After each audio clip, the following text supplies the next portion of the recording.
Hello, I welcome you to this edition of Counselor's Corner. This is edition number 3. Just a brief recap of what I talked about last time before we go into tonight's topic. The last time we were together, I had asked a very important question. Why is it so important, so vital for you to know what your temperament is? It is important because your temperament is how God made you. It's how he created you. And most people do not know what their temperament is. And so we explored in great detail what the temperament is in the last couple of issues and what the importance is of knowing what your temperament is. Well, I had promised that in these next 5 broadcasts, I would go over each one of the temperaments in somewhat of detail. There are 5 basic temperaments. You have the melancholy, you have the choleric, you have the phlegmatic, you have the supine, and you have the sanguine. Tonight, for a few minutes, we're going to look at the melancholy. Now, when you think of the word melancholy, what comes to your mind?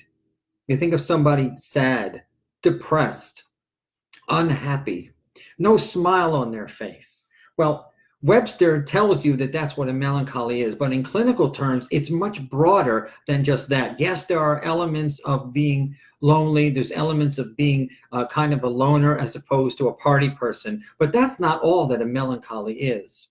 And so what I want to show you is just some strengths and some weaknesses that happen and are found within the melancholy temperament. This does not mean that you are melancholy. We don't know. I don't know what your temperament is. I can help you find out, and I'll tell you at the end of this broadcast how I can help you do that. But let's just look at melancholy. Let's look at some strengths of a person who would be given the temperament of a melancholy by God. For instance, melancholies are very creative.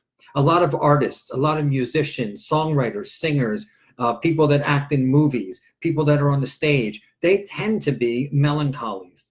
Melancholies are highly intellectual. They're deep thinkers. If you know someone, or maybe yourself, you're a very deep thinker. You think deep thoughts. You take a long time to make a decision. You analyze things. You could very well be a melancholy.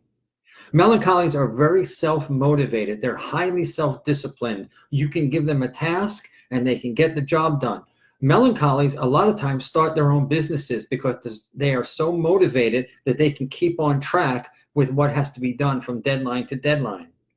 Melancholies are also excellent managers and supervisors. If you work for someone in an office and they have a well-running office, they're well managed, work is getting done, chances are you're working for a melancholy. Melancholies are also very independent.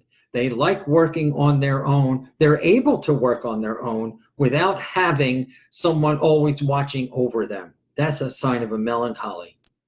Melancholies are very self-sacrificing. A melancholy will give you the shirt off their back, no questions asked. They wouldn't even think twice about it. A melancholy will give their life for someone else. They believe in sacrificing their self for the betterment of others. Melancholies are also highly emotional. They feel things deep inside. They hold on to some feelings and they work through a lot of feelings in their process, their thought process. And lastly, melancholies, they prefer, now this is going to sound strange, they prefer home life over social life. Now you think for someone that, you think someone that would be an artist or someone on stage would prefer the limelight as opposed to someone that is at home.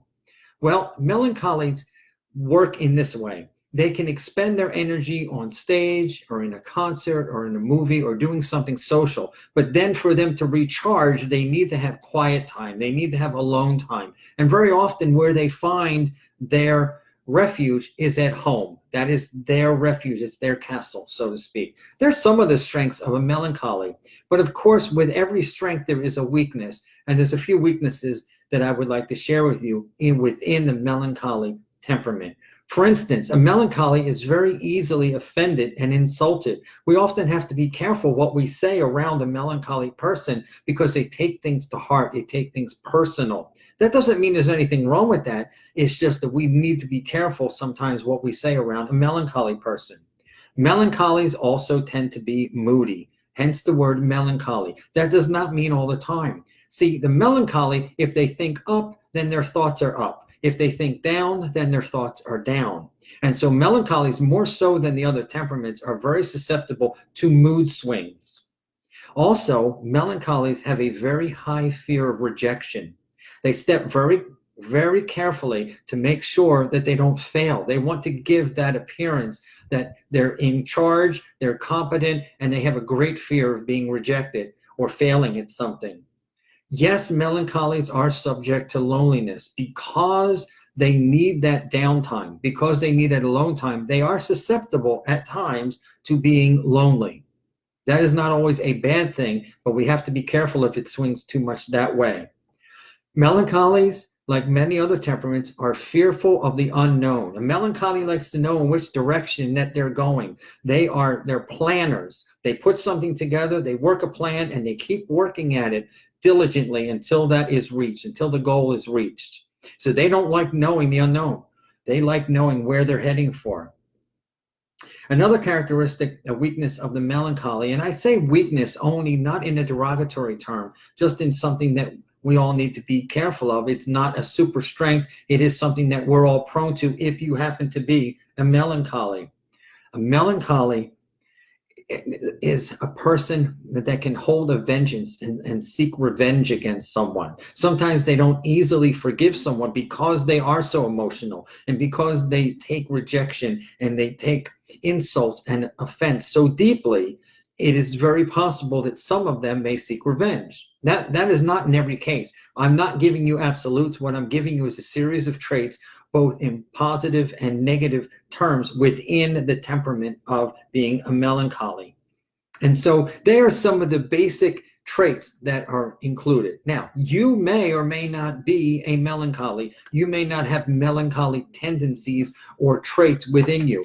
Most human beings have a combination of temperaments, of two or more. There's very few people that have a pure temperament, a pure melancholy temperament throughout all of the phases of their life. But if you'd like to find out what your temperament is, I can help you. I have a website. It's livinginharmonyministries.org, livinginharmonyministries.org. And we are innovative. We are a cutting edge Christian counseling service. And we specialize in temperament. I can help you find the temperament that God has given you. What will that do for you once you find out what the temperament is? It will help you in every area of your life, making better choices in relationships. What kind of jobs are ideal for you? Why do you react some of the ways you do to some things that are happening? If you don't know these things and you'd like to find out, I can help you. I have openings in my schedule. I am accepting new clients now, and I invite you to come see me at livinginharmonyministries.org. We have a live chat there, and there's plenty of other information on that website. So I invite you to visit. If you know someone that would be benefited by seeing this video, if someone is interested in temperament or finding out how God created you, please feel free to share this video. And I thank you for joining me for this edition of Counselor's Corner. Thank you.